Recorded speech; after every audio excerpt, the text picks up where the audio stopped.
سب سے پہلے آئیے ہم جانتے ہیں کہ صبر کیا ہے۔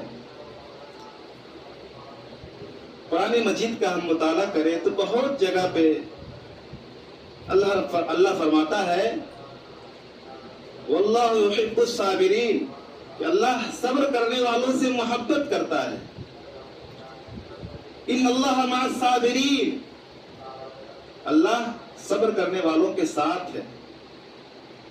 کہیں اللہ رب العالمین فرماتا ہے انما یوفی الصابرون اجرهم بغیر حساب، کہ اللہ صبر کرنے والوں کو بے حساب اجر دیتا ہے۔